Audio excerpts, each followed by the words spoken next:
Hello दोस्तों, veterans नमस्कार। मैं दीवान सिंह। आपको पता है कि 5 फरवरी को 2026 को माननीय सुप्रीम कोर्ट में बैंक पेंशनर के सिंगला केस की सुनवाई हुई और कोर्ट ने उसमें कुछ आदेश दिए। एक तो उनके बारे में बताऊंगा और वहाँ क्या हुआ, क्योंकि जिस समय हुआ उस समय जो बात निकल के आई बताते जा रहे हैं, लेकिन और उनका जब हम लीगल इंटरप्रिटेशन करें तो और बात निकल करके आ रही है। यहाँ मेरे पास एक चार्ट है और आपको पता है कि ब्लॉगेरियन, उसमें मैडम अग्रवाल, अनु चक्रवर्ती, मैडम चक्रवर्ती अग्रवाल दोनों जिस तरीके से अपने डाटा को प्रेजेंट करती हैं, दैट इज मार्वेलस। और उन्हीं के ब्लॉग से मैंने ये चार्ट लिया जिससे हम अपने पेंशनर को समझा सकें और क्लियर कर सके एक्चुअली हुआ क्या था। तो ये था आपका Supreme Court update, bank pension update, MC Singla case versus Union of India. The Supreme Court India is deliberating the MC Singla case on bank pension updation following a 5 February hearing. The court required specific financial comparison to assess constitutional rights violations. यानी constitutional right का violation हुआ या नहीं हुआ। सीधा मतलब है constitutional right का कि आर्टिकल 14, आर्टिकल 20 और आर्टिकल 300A इनका वायलेशन हुआ कि नहीं हुआ है। बहस के दौरान यह सिद्ध हो गया कि रेगुलेशन 35(1) ओरिजिनल फॉर्म में और इवन अमेंडेड फॉर्म में दोनों में एक सशक्त अपडेशन का पेंशन रेगुलेशन है और उसके साथ में जो अनेक्सर है समय समय के अनुसार जो बदली जाएगी उसके अनुसार उसको अपडेशन होना, ये कोर्ट ने क्लियर कर दिया। इन सब चीज़ों को वैलिडेट करने के लिए कोर्ट ने एक तो ये मांगा submission of comparative pension chart 3 time periods का, वो बताऊंगा कौन कौन से हैं। और दूसरा judicial findings and preliminary views. पहली बैंक कहा कि बैंक है लायबल अंडर रेगुलेशंस, रेगुलेशन है और बैंकों की लायबिलिटी बनती है। यदि रेगुलेशन के अनुसार पेंशन का अपडेशन नहीं हुआ है तो bank are liable to update pension as per the regulations, court ने कह दिया। दूसरा था इसका रेगुलेशन 35(1) और 56 स्क्रूटनी। 35(1) पे बात हुई, 56 तो पहुंचे ही नहीं क्योंकि 56 में इम्प्लाइड पेंशन अपडेशन है, लेकिन कोर्ट ने 35(1) का ही करके सारा कुछ कर दिया और यदि आगे चलते हैं तो 56 भी उसको सपोर्ट करता है। और the bench is reviewing whether the 2003 gazette notification made pension updation open ended. अब सवाल यह है कि जो ओरिजिनल अपडेशन का क्लोज था 35(1) उसको यह माना गया कि वो क्लोज एंडेड नहीं है, उसका दरवाजा बंद है, यानी 1/1/1986 से लेके 31/10/1987 तक है, आगे नहीं जाता। मैंने कहा ना, हमने रेगुलेशन का मिस इंटरप्रिटेशन किया है। वहां कहीं नहीं लिखा हुआ है कि यहां तक ही है, सिर्फ और सिर्फ यह कहा है कि अपडेशन होगा और इस पीरियड के लिए इस प्रकार होगा। और एक बार नहीं 2 बार हुआ है। अब पता नहीं वकील साहब ने पढ़ा कि नहीं पढ़ा है। अब सवाल यह है कि जब 1/1/1986 से लेके 31/10/1987 हो गया तो पुनः इसको अमेंड क्यों किया गया। जो 2003 में अमेंड किया गया, अमेंडेड रेगुलेशन 35(1) ऑटोमेटिक पीछे वाले से जुड़ जाता है यदि उसमें प्रोस्पेक्टिवली और रेट्रोस्पेक्टिवली नहीं दे रखा है। तो ये जनरल क्लॉज एक्ट 1897 का सेक्शन 8 कहता है और वो बहुत इंपॉर्टेंट एक्ट है, जैसा कि सिंगला साहब ने वहाँ पर बताया, अपने सिंघवी साहब ने जो बताया था, हमारे जो सीनियर काउंसिल थे, उन्होंने जोड़ा वहाँ से। वो वकील हैं, सुप्रीम कोर्ट के वकील हैं, ज़्यादा जानते हैं, और जोड़ दिया उन्होंने और कोर्ट को कन्विंस भी करा दिया। और उसके बाद देखेंगे कॉन्स्टिट्यूशनल वायलेशन।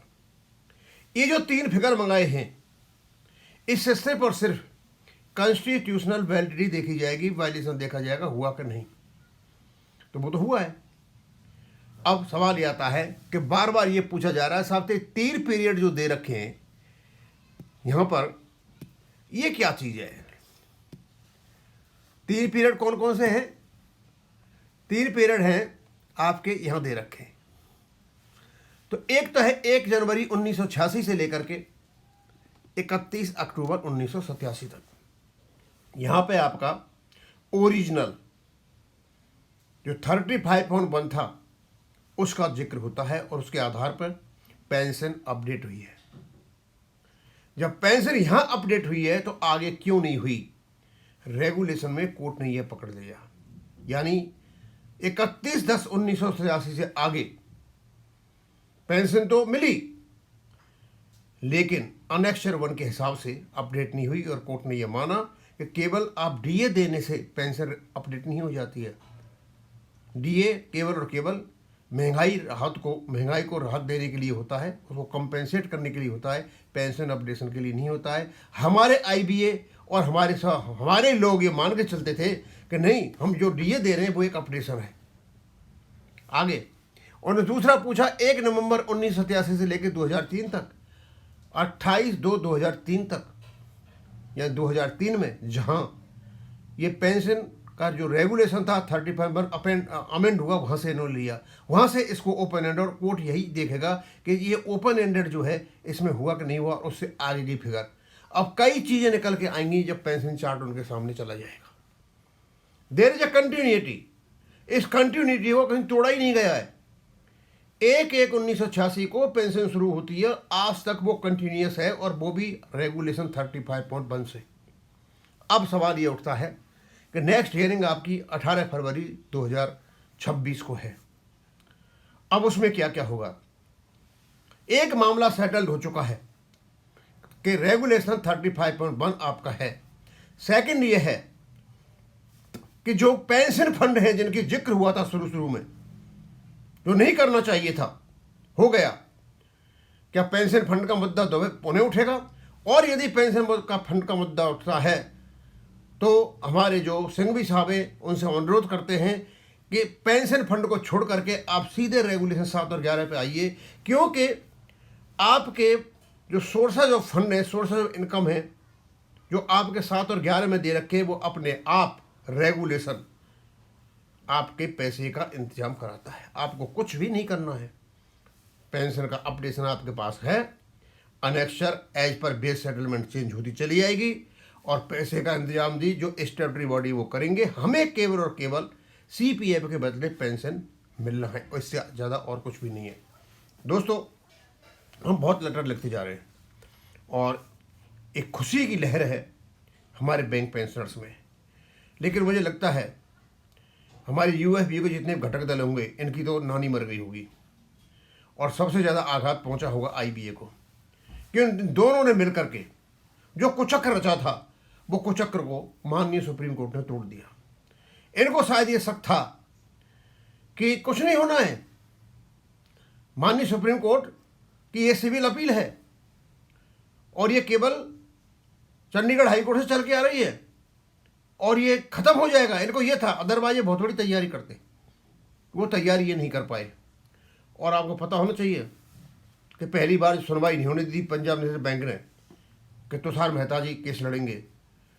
तुषार मेहता जी का बताते हैं बेटा आया था, ध्रुव मेहता, आवाज़ भी उन्हीं से मिलती है। मेहता जी नहीं आए क्योंकि वो सरकारी वकील हैं। वो कैसे बोलें आर्टिकल 21 के खिलाफ, आर्टिकल 40 के खिलाफ, आर्टिकल 300 के खिलाफ। यदि वो आकर के बोलते हैं ये सरकारी ऑफिसर, तो गवर्नमेंट का स्टैंड होगा, और गवर्नमेंट कैसे बोले आर्टिकल 21 के खिलाफ। इसलिए उन्होंने अपना बेटा भेजा, लेकिन उनको कोर्ट ने बोलने ही नहीं दिया। काफ़ी कोशिश की उन्हें बोलने की, लेकिन नहीं बोलने दिया। बाद में रिक्वेस्ट किया 2-3 मिनट लेने का, कोर्ट ने स्पष्ट से कह दिया कि आपके आर्गूमेंट बिल्कुल इररेलेवेंट हैं। यदि आपने रेगुलेशन के अनुसार पेमेंट नहीं किया है पेंशन का, तो it is your liability to pay pension as per the regulations, और रेगुलेशन में आपका अनेक्चर 1 है। यानी कोर्ट ने कहा कि अनेक्चर 1 के अनुसार रेगुलेशन 35 को फॉलो करते हुए आपको पेंशन देनी होगी। मामला तो सेट कर दिया, और हाई कुछ नहीं है केस में। हाँ, जब तक फाइनल ऑर्डर नहीं आते, फाइनल वर्डिक्ट नहीं आता है, तब तक तो ये प्रॉब्लम रहेगी। उसके बाद देखते हैं क्या होता है। और दोस्तों, बहुत खुशी की बात है कि हमारे जितने भी एक्टिविस्ट हैं, जितने भी लोगों के हमारे पास मैसेज भी आ रहे हैं, कोई लेख आ रहा है, किसी प्रकार का मैसेज स्टेट में कुछ भी आ रहा है उसको पढ़ करके मैं आपके पास पहुंचा रहा हूं। और मैं बहुत खुश हूं इस बात से कि मुझे बाद में पता चला कल कि हाँ, मेरे चैनल ने बहुत बड़ा योगदान दिया है, बहुत बड़ा सहयोग दिया है। और जितने भी एक्टिविस्ट लगे हुए हैं उनके सबके विचार मैंने आपको यहाँ से बताए और बताता रहूँगा। और मैं कोशिश कर रहा हूँ और ज़्यादा बताऊँगा आपको। और बस यही है, अब मैं इसको यहीं ख़त्म करूँगा। थैंक यू, धन्यवाद।